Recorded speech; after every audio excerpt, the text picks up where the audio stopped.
Network Entertainment. Kuda ng kuda, sila'y di mapigilan. Talak ng talak, di rin mapagsabihan. Kaya yan na, ginawa ng podcast, ang Tambalan. Hey! Tambalan na! Welcome to another episode of the Tambalan Podcast. Tungkol sa isang two-timer. Gusto pa ba yung two-timer na tinatawag? Hindi ko alam. Oo, mahilig mga bet at kumabet, gumawa ng kabet, ganyan. Yan, di ba? Yung mga hindi nakokontento sa isa, mga makakating higad. So, ang kwentong ito ay tungkol sa mga higad. Ang alamat ng higad. Oh, correct. Ang alamat ng gabi. Yan. Lahat ng mga lahat ng kailangang kamutin. Abangan! Mula sa Mahiwagang Burnay. Ang kwento.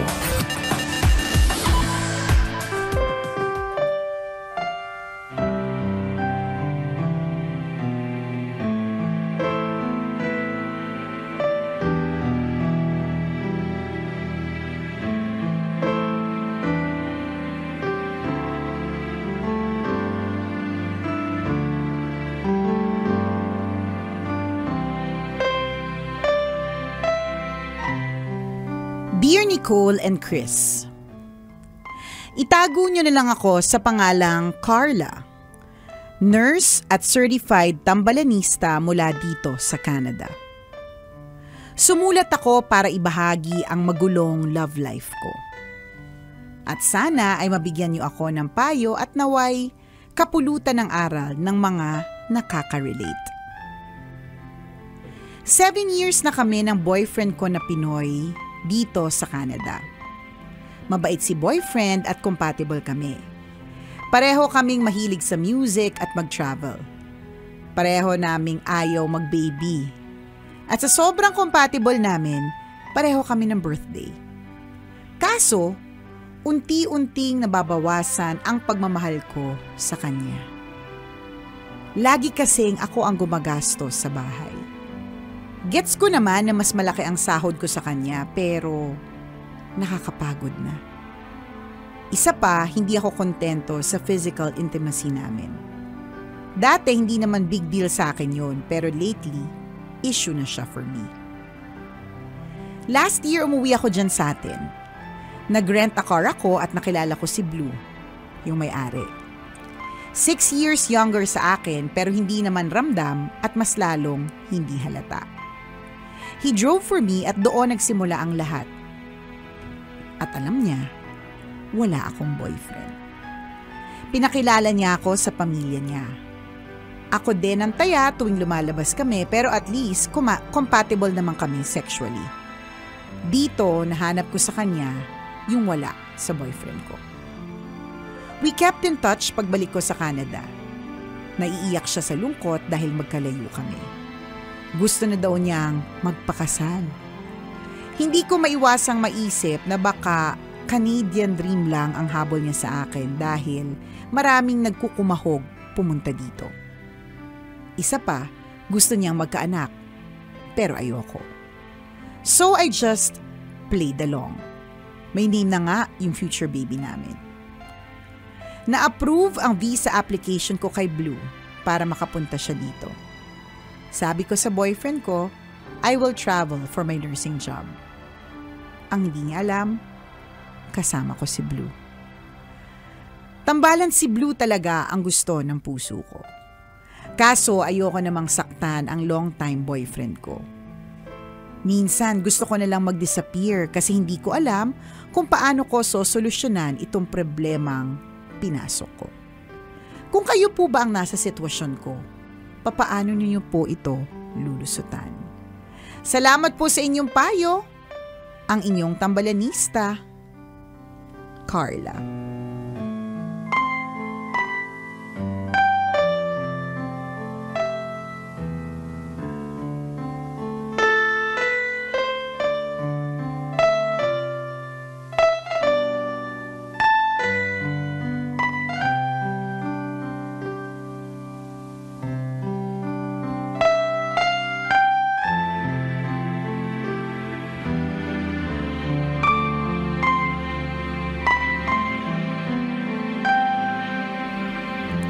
Carla, gusto ko lang sabihin sa'yo na yung mga babaeng katulad mo ang dahilan kung bakit marami akong kaibigang single hanggang ngayon. Kasi kung sana namimigay ka, di sana may jowa sila. Inagaw mo. Oo. Kinamkam mo. Correct. Gusto mo sa'yo lahat. Medyo sakim ka, di ba? Kasi sarili mo lang yung iniisip mo.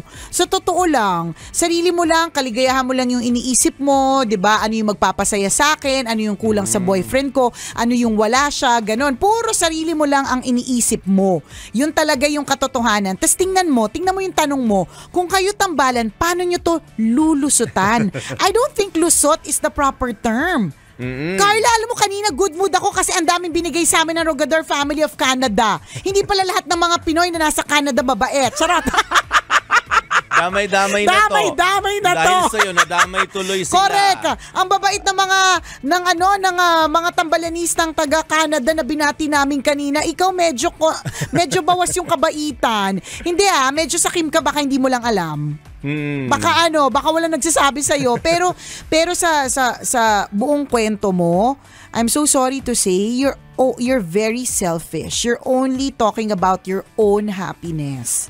Kaligayahan mo lang. Tingnan mo, si Blue, nakailang sinungaling ka kay Blue. Sinabi mo si Blue ang gusto ng puso mo, kamo. Gusto ng puso mo pero grabe ka magsinungaling sa kanya. 'Di ba? Sinabi mo wala kang jowa. Sinabi mo may go sa future anak, ito yung anak natin, ito pangalan. Tapos you're just playing along. Pero gusto siya ng puso mo, yun yung mahal mo. Ganyan ka pala magmahal. Paano pag hindi mo pa mahal? Pag hindi mo pa mahal, siguro nananakit ka na. Mainit ang ulo ko sa'yo, Carla!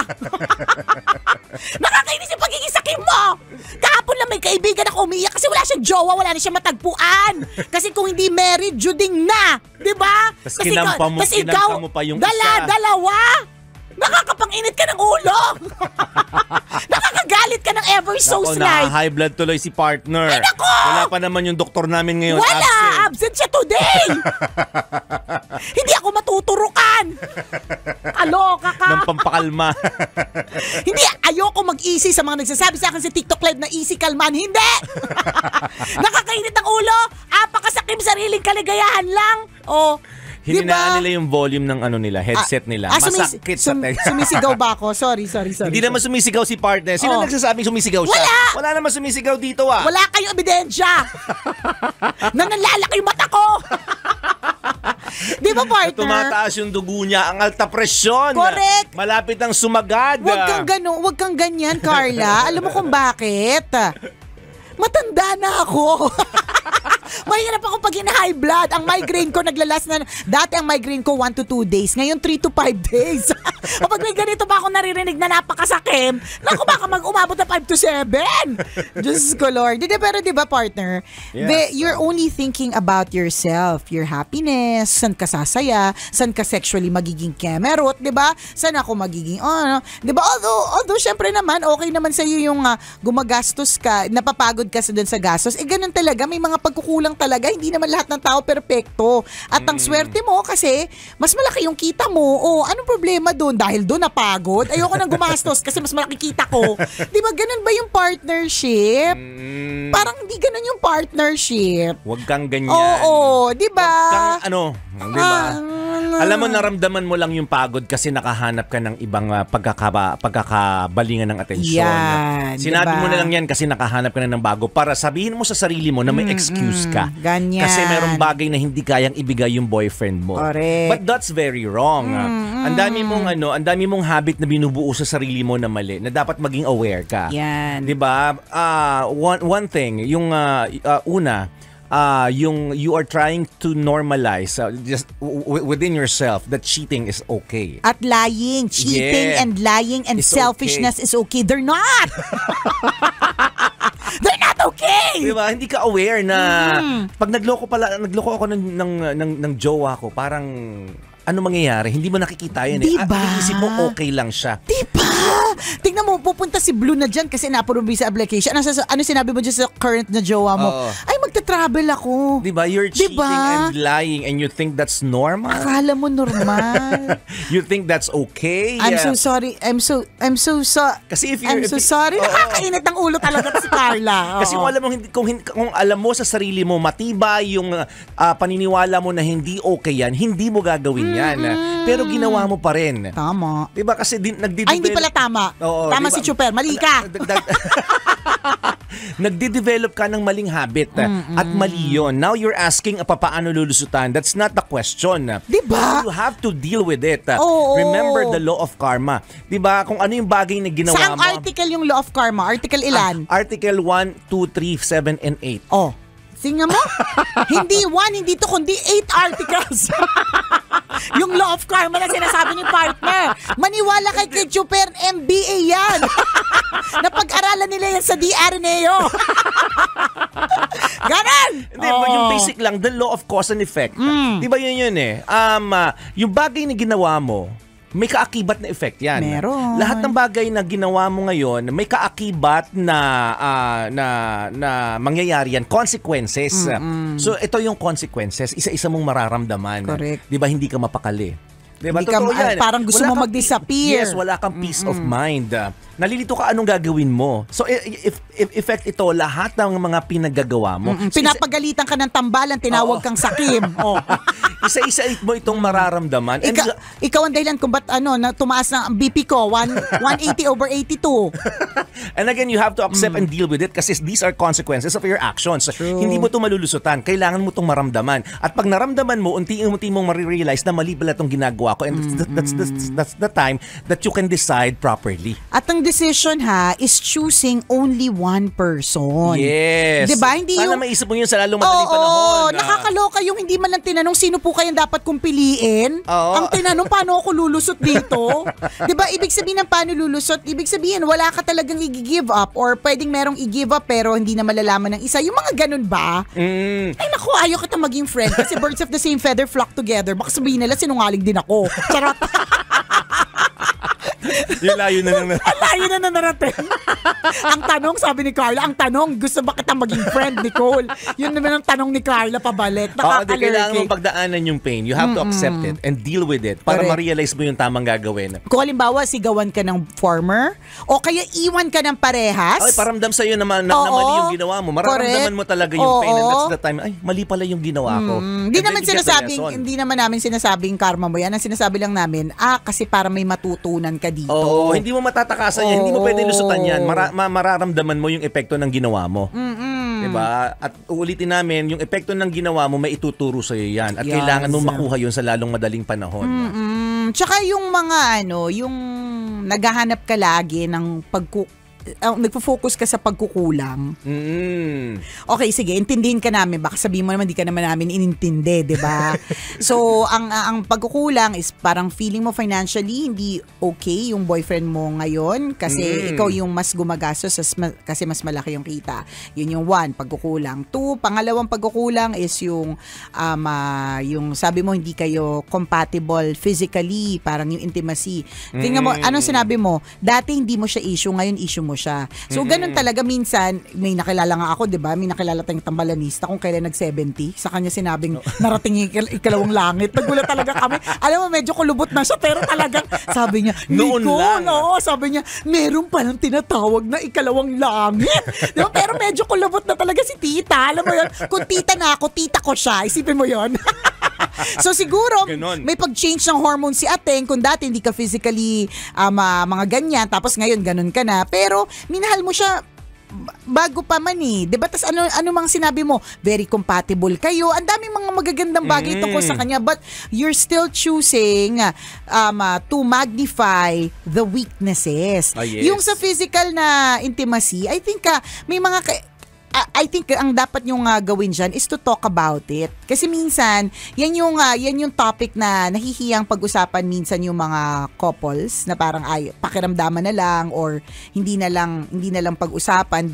Yung pala big deal na. Katulad dito kay Carla, di ba? Hindi na lang, baka sa partner mo, wala lang kasi hindi ka naman nagsasabi. Di ba tandaan na, at ulitin natin ang mga lalaki. At maski naman mga babae, hindi po tayo mga propeta, hindi tayo nakakahula lagi at naiintindihan yung mga problema ng bawat isa hangga't hindi natin sinasabi at ini-express. Totoo yun. So yung ganyang klaseng bagay, kung if you think kulang na kulang dyan sa bagay na yan yung bagay na dapat ninyong pagtuunan. Hindi yung, maghanap ako ng ibang kekemehin, di ba? Yung mas bata. Di ba? Mga ganon. Kung ang expectation mo ay sasabihin namin sa'yo kung sino ang pipiliin mo, hindi namin sasabihin yun.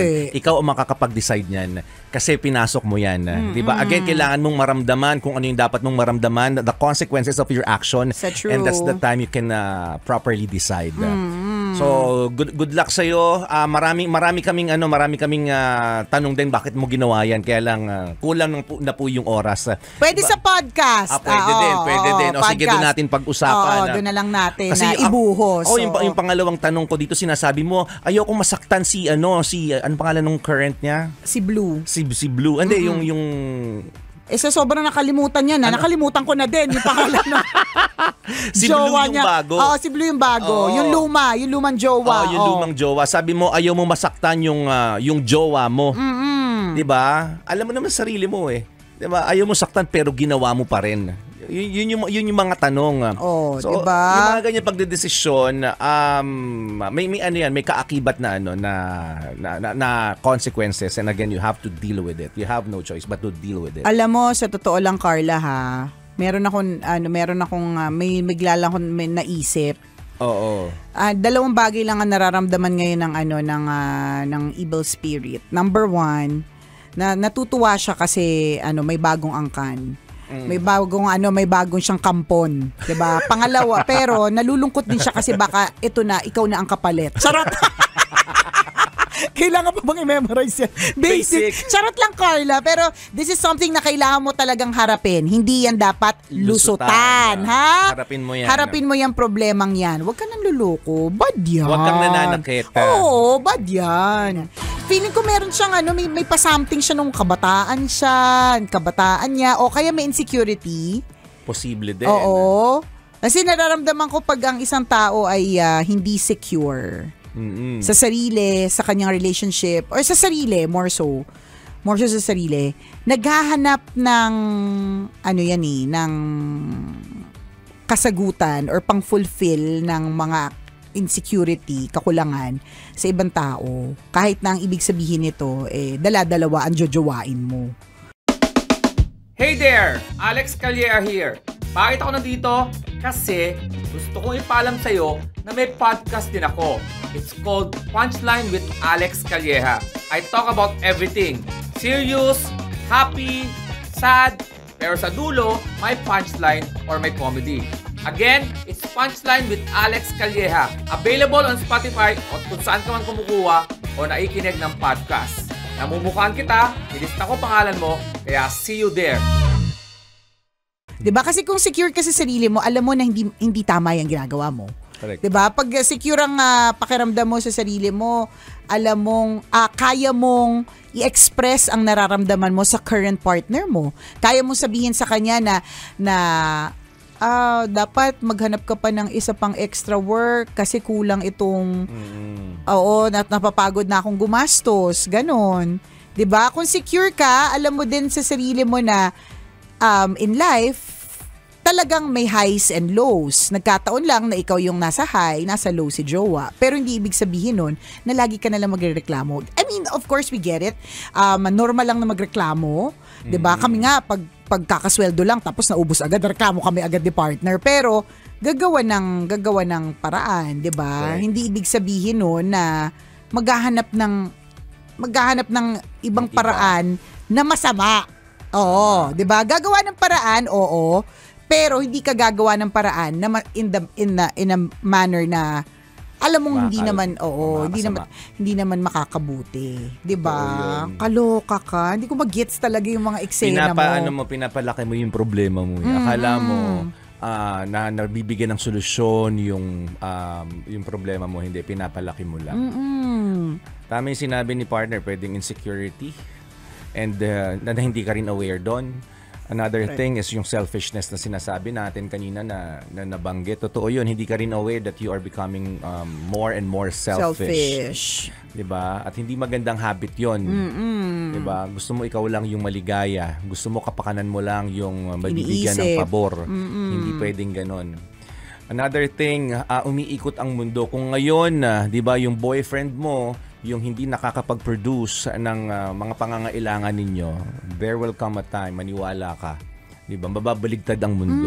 Siya naman ang magkakameron yan. Correct. Totoo. Ganun lang yan. Kanya-kanya tayo ng panahon at hindi mo pwedeng iwanan o di ba husgahan ng isang tao base sa pinagdadaanan niya currently. True. Nababago po ang panahon. Correct. Kung feeling mo mahirap siya ngayon, huwag mong husgahan. Darating ang time baka ikaw naman na maghirap. Tsaka ganun ang pagiging isang reliable partner. Yes. Dapat kahit hindi mo lang siya kasama sa mga highs, dapat magkasama kayo even in the lows of your life. Hindi yung porke ay naghirap na, saka na lang iiwan na yan. Oo, parang hindi yan yung hindi ganun. Kasi hindi ako ganun eh. Parang kapag ako at saka, ako partner, gumastos kasi ko sa lalaki. Wala nang problema sa akin, sa totoo lang. Kasi nag-enjoy kang ginagawa yun. Oo, in a way, may reward din naman. Oo, di ba? May satisfaction na nangyayari. Hindi lang yun partner. Noong mga panahon ng mga bata pa ako, tapos ako yung gumagastos. Una, naiintindihan ko na mas kumikita talaga ako. So no judgment.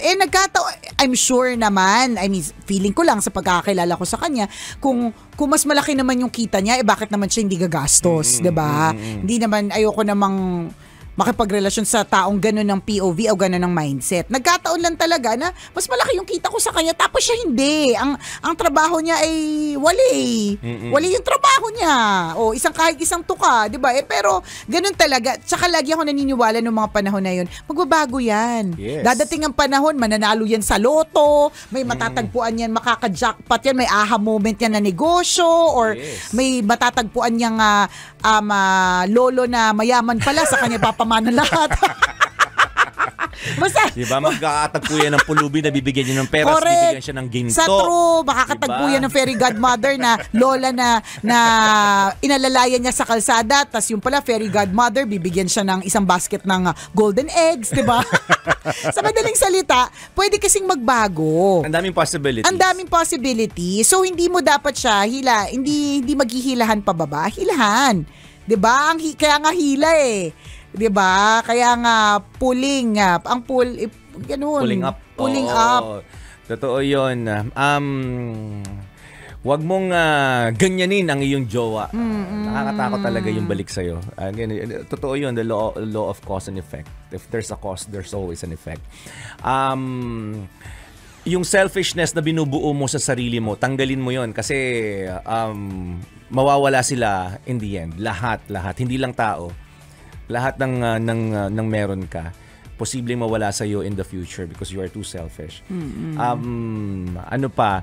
Yung assumption, may mali kang mga assumption. Ano yung sinasabi nating assumption? You are assuming na itong taong to walang maitutulong sa iyo, kaya iiwanan ko na. Yes. Hindi niya ako nasasatisfy sa gusto ko. May pagkukulang siya sa akin. So, mali agad yung assumption mo. Another assumption is, pag lumipat ako ng ibang partner, pag humanap ako ng ibang partner, baka maibigay sa akin. Assumption mo lang yun. Kasi there's no such thing as perfect person. Yes. Diba lahat, yung bago mong matatagpuan, for example, si Blue, hindi mo palang currently nakikita yung kakulangan niya.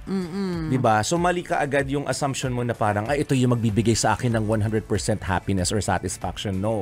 Not until ma-discover mo, makasama mo siya sa mahabang panahon at ma-discover mo yung kakulangan niya. Nakakaloka. Ma-discover mo yung weaknesses True. niya. Tingnan mo nga yung karelasyon mo ng matagal, 'di ba, na in-enjoy mo, no, na-discover mo yung weakness, bigla kang patras, 'di ba? Uwi na ako, ayoko na. Hanap na ako diba? ng iba kasi nakita mo yung kakulangan ng tao ano pa rin sila, partner, super compatible sa lahat ng bagay. I mean, halos sa sobrang compatible, magka-birthday na, 'di ba? Yung ganun. Paano pa 'to? Na nakilala mo lang, pinag-drive ka lang. Tama. Nagpahawak lang ng cambio, ano na. Fall na fall ka ka na, friend. Kala mo, so mali yung assumption mo. Oo. Wrong assumption yun na pag naghanap ka ng iba, mafulfill or mabubuo yung 100% na hinahanap mo. Walang ganon. Kasi nga walang perpektong tao. Wala. Lahat may pagkakamali, lahat may kakulangan, lahat tayo may flaws. Correct. So, maging maingat ka doon. Minsan hindi ka aware eh. Kaya naninervous ako para sa'yo kapag ka pinagpatuloy mo yun. Ako sinasabi ko sa'yo, pwede talagang palitan mo na yung nasa ilalim. Diba? Oo, kapag ka normal na sa'yo yung pagsisinungaling, normal na sa'yo yung pagiging selfish, pagiging sakim, cheating, diba? Yung ganun. Tsaka, totoo yung sinabi ko ha, may mga kaibigan ako hindi makahanap ng jowa. Diba? Kasi feeling nila dalawang bagay lang. It's either yung mga may mga asawa na or LGBT na. Tapos meron palang pangatlo. Diba? May mga taong katulad nitong si Carla, dala-dalawa yung jowa. Pwede namang mamigay. Ganun. Totoo yan. Basta natatandaan mo, you'll never experience true happiness if you're doing it the wrong way. Tingnan mo siya, para siyang masaya siya na hindi. Alam mo yung, niyang sexually talagang siya, parang attracted ka sa kanya. Oo, tsaka siya talagang tawag doon, satisfied na satisfied. Oo. Pero tingnan mo, may pagsulat ka sa amin. Kasi alam mong may pa-something eh. Yes. Merong mali dito eh. Kasi nga, may mali. Hindi mo mahahanap ang tunay na kaligayahan kapag mali ang iyong paraan. True. Naku. Dinadaya mo lang din kasi yung sarili mo. Totoo yan. Parang hindi, kabit ka eh. Hindi, ikaw ba yung kabit? Gumawa ka ng kabit. Oo, gumawa ka ng kabit. Nananahimik yung may kapartner ka. Tapos, nangabit ka. Kumuha ka ng kabit. Kumuha ka ng kabit. Di ba yung mga kabit ganun, yung mga eksena nila, masaya sila pag Feb 15 or Feb 13. Kasi sila yung imi-meet before Valentine's Day or after. 'Di ba? Masaya sila noon. Pero yung Feb 14, alam nila na yung jowa nila, na kinabitan nila, nasa mga tunay na pamilya, and the rest of the days na hindi nila kasama. So, niloloko mo yung sarili mo na ito yung kaligayahan. Yes, oo naman, nagiging masaya ka, pero gaano katagal? Yes. Ang malala dito kung hindi pa tumatagal, 'di ba? Kung ano man 'yun. May tendency gawin mo rin 'yan kay Blue. Kapag na-discover mo yung imperfections ni Blue, tendency maghanap ka ulit ng iba kasi nga ganun ka. Hanggang sa 5 na sila. That kind of habit. Hanggang sa 5 na sila, partner. Diyos ko, nakakaloka. Kasi hindi ka talaga makakahanap ng perfect partner. Wala talaga. Walang ganun. Ano yun? Ideal lang siya. In an ideal world, which doesn't exist. Yes. Diba? Because in reality, lahat tayo may mali. Natatandaan ko yung ideal world na yan nung una kong na-encounter yung word na ideal nung college ako. Nung nag-aaral tayo, parang very idealistic tayo about the world. Yes. Tapos nung graduate ako, tapos nakita ko kung gaano kadumi, gaano ang politika sa kahit saan. Doon ko naisip na wala pala talagang ideal world. Oo. Walang ideal person. Correct. Walang taong perpekto, walang kumpanya na perpekto. Minsan nakakala mo parang walang boss na perpekto. Minsan maiisip mo ang bait-bait niya, ano pa bang kulang sa kanya? Hindi Meron niyang imperfection in whatever form or way. Correct. Ganun. So, ikaw mismo, hindi ka perfect, Carla. Dahil ikaw mismo cheater, liar. 'Di ba? So, huwag ka maghanap ng perfection mula sa mga magiging partners mo. You really just have to admit na people don't have it all. 'Di ba? May mga ganun 'di ba? Tingnan mo. Dami ko nga kilalang ganun na sa mga Becky friends ko lagi nito sinasabi. Hindi ko na alam kung may katotohanan o baka sakto lang sa kanilang experience. Kapag ka daw ang lalaki borta, ang daw niyan, ang anis daw niyan ay ang borta is malaki yung katawan, ganon. Malaki ang katawan. Okay. Oo. Daw yan, ang kemerut daw niyan ay hindi malaki. Base sa research ng mga kaibigan kong Becky. 'Di ba? So, ibig sabihin, you can't have it all. Parang magpalaki ng katawan, baka mahusgahan ako Ang laki ng braso, ang laki ng katawan, lapad ng balikat, ang liit ng titi. Pero,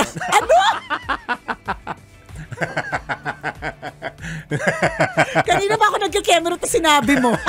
Sasabihin ko sana kikiam.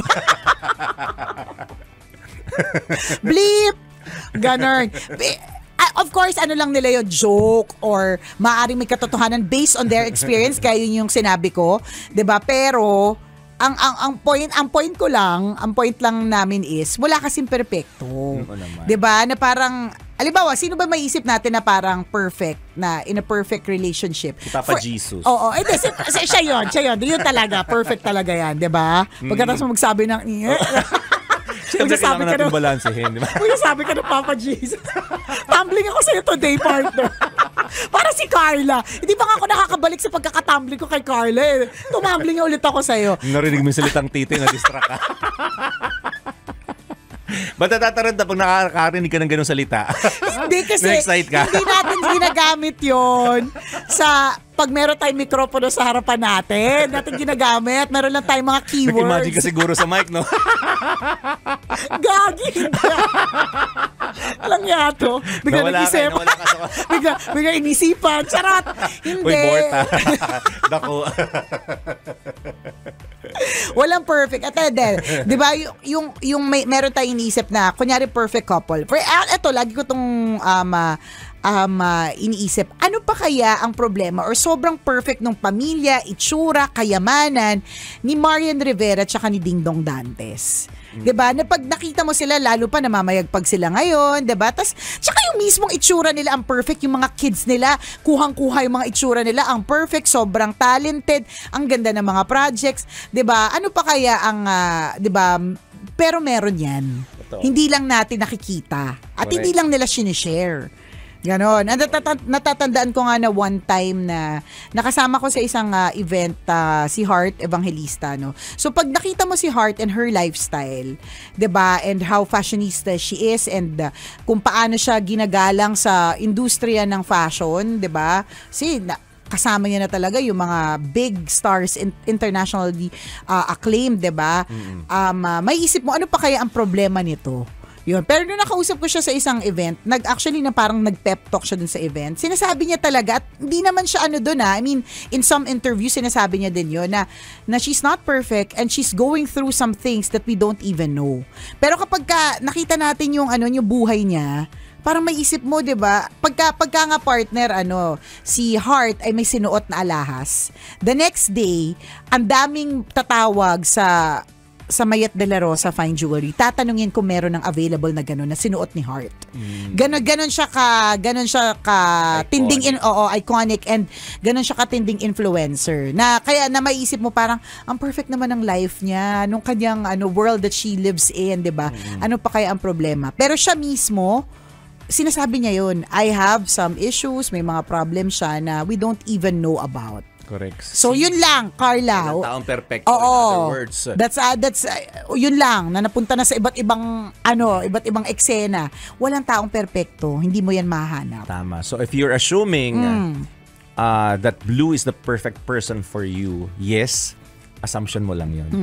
Kasi, feeling mo lang yan. Yes, kasi walang taong perpekto talaga. Maybe he's perfect for you. In an ideal world. Oo. Hindi, ibig sabihin, perfect for you, ibig sabihin, sa ugali na meron ka, sa parang ganon. Diba? Pero wala talagang taong perpekto and relationship na perpekto. So, wag tayong laging nagfo-focus dun sa negative. Hindi naman sa pagiging, hindi naman sa toxic positivity, no? Pero, mas mahirap din naman kasi na dun tayo sa negativity nagfo-focus. Ayaw din naman natin yun. Hindi pwedeng ganon. Every time na may makikita kang hindi mo magugustuhan dun sa isang tao, maghahanap ka na, tapos maghahanap ka ng iba. Hindi magandang habit yun. Ayoko na ganun pala siya. Diba? Akala ko okay siya. Perfect na kami in so many terms eh. Yung pala tapos, hindi. Hindi pala siya nagtutoothbrush bago matulog. Pero ayoko na. At hindi lang, naisip ko din partner, no? Paano kaya itong si Carla sa mga friends? Oo. Diba? Kasi we're not just talking about partners as in romantic partners in life. I mean, how do you parang feeling ko tuloy, ito yung tipong pag hindi ko natripan yung sinabi ng boss ko, ayoko na resign. Di ba? Mga ganon. May ganon. Tingnan mo, ginudge ka na namin sa lahat ng relationships mo. Nadami pati yung ibang aspeto ng buhay mo. True. Diba? Pero hindi, pwede mo ding tanungin kasi yung sarili mo eh. Kung ganito ka sa relationship mo na every time you find a flaw or imperfection do sa tao at di ba, you remove yourself from that situation. Ano pa sa ibang aspeto ng buhay? Yes. Sa career ba ganun din? Di ba? Sa mga friends mo ba? O marami ka bang friends? Minsan ako ko yan measure ko yan gauge ko yan Pag alam kong ay walang masyadong kaibigan tong tao na to, medyo in a way may question din. Pero depende, hindi naman sa lahat ng pagkakataon. Yes. Depende. Diba? Pero yun yung mga pwede mong angulo na pwede mong tingnan. Na baka baka may mali naman talaga sa akin. Baka may kailangan akong i-improve. Baka ang kailangan mo muna to have a proper relationship with yourself. Baka may yung sarili, yun nga yung sinasabi Yakapin mo. mo yung sarili mo sa harap ng salamin. Ganyan. At least wala ka na yung mga language of love.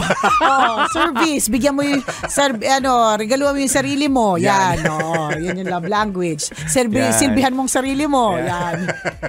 Di, baka yung sarili mo yung muna, yung mga dapat Posible. ayusin. Para mawala yung insecurity Oo, mo. yung ganon. Para next time na in a relationship ka, meron ka ring ma-handle mo. Totoo yun. Kasi kawawa naman yung tao maisip. kinukuha mo na involved, di ba?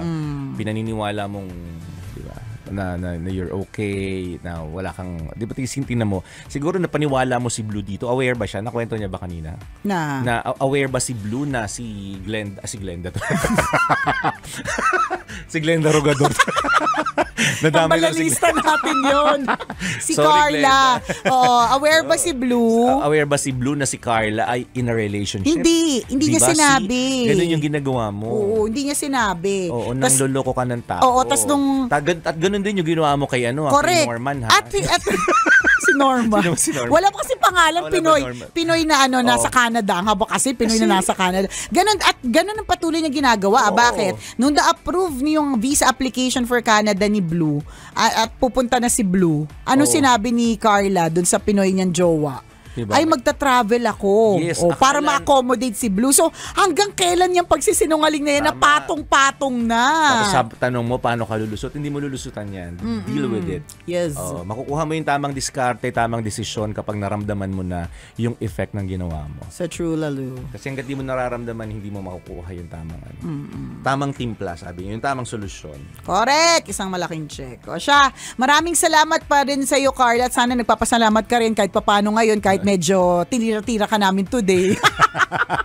Salamat. Pero dapat mo ba kasi maramdaman yan? Oo, dapat may magsabi talaga sa yung sakim ka para malay mo mauntog ka naman sa katotohanan, 'di ba? Pero salamat because you shared that story and sabi mo nga sana makatulong dun sa mga ibang taong nakaka-relate rin katulad mo. At kung ikaw, Kabisyo, meron ka ring kwento na gusto mong i-share sa amin, pwede mo kaming i-email. Send your stories at mahiwagangburnaystory@gmail.com. Malay mo, kwento mo na ang ating pag-uusapan sa mga susunod na araw. Kaya send mo na yan, Kabisyo. Muli ako po si Nicole Yala. At ako naman si Cambio King Chris Chuper. Na nagpapaalala, una magdasal ka para mabuhay ka, pangalawa mag-toothbrush ka para mabuhay naman iba. Yun! The opinions of podcast creators, hosts, and guests are not necessarily reflective of the official stance of the Pod Network Entertainment, its hosts, or other network programs. The content created by the people behind the podcast is personal and not meant to harm any religion, ethnicity, group, organization, company, or individual.